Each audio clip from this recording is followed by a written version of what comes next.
Hey, what's up you beautiful feckers? How you all doing? Now, cross-save to Warframe is one step closer after last night's patch, which added the ability for us to add cross-platform friends, clan members, and make cross-platform alliances, which means we can now add and invite cross-platform friends to our sessions and our clans, which means we have a much larger pool of people to play with, which is always a good thing. You just have to turn on the cross-platform settings in both options and clan management settings if you want to make your clan cross-platform. In relation to cross-platform trading, it's not going to be possible as they are still exploring what options they can have for that, so we won't know anything more about that, I guess, until maybe next year or maybe DevStream this week. So cross-save is getting much closer, and they did say we'd have it hopefully before the end of the year, so that's just one more hurdle that we had to jump. But like I said, they will be talking more about cross-save on this Friday's DevStream, so make sure and tune in for that.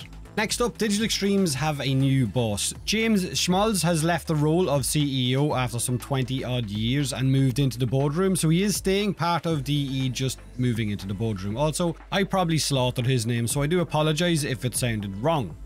And in his place, DE Steve has now taken the reins of the studio. He is now sitting on the throne with his new gold trimmed pink shorts, and the reign of Steve Prime has begun. Basically, he's now the lead on Soulframe, but also the head of Digital Extremes, which is crazy. James Schultz was the founder of DE, from Epic Pinball to taking a chance on Warframe in 2012 and believing, I guess, in the vision of what Warframe was or where it was going to go, which changed the complete trajectory of the studio to where it is right now, with one of the best communities in the gaming scene. And now passing on the torch to Steve himself, and who knows the ins and outs of our Tenno universe better than Steve. Now, Steve has joked about having to ditch his Lunaro 2 notes and bringing back Zoran Coptering, but also mentioning how it is a huge role to be stepping into, which I'm sure it is. Going from a lead developer to the head of an entire studio must be quite daunting. Now, I look forward to wherever we go from here, because the new team at Warframe themselves are absolutely smashing it. Soulframe is looking very, very interesting,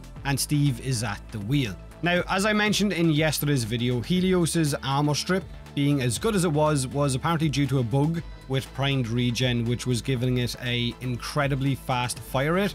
This has now been patched along with some other changes to some of the other bond mods. Mystic Bonds chance at a free Warframe ability every 5 seconds when using the helmet chargers. Strain mod has been fixed. No word about whether this has been changed on other Sentinels or Companions, so I'm guessing they're okay. Reinforced Bond also working on melee weapons was unintended, so it's been patched as well. But this Friday's dev stream should be very interesting. They are going to talk in retrospect about the Abyss of the Gat update, but also they said they plan on talking a lot about the future of Warframe, so make sure and stay tuned for that. Have a great day, have a great week either way, and as always, thanks for watching.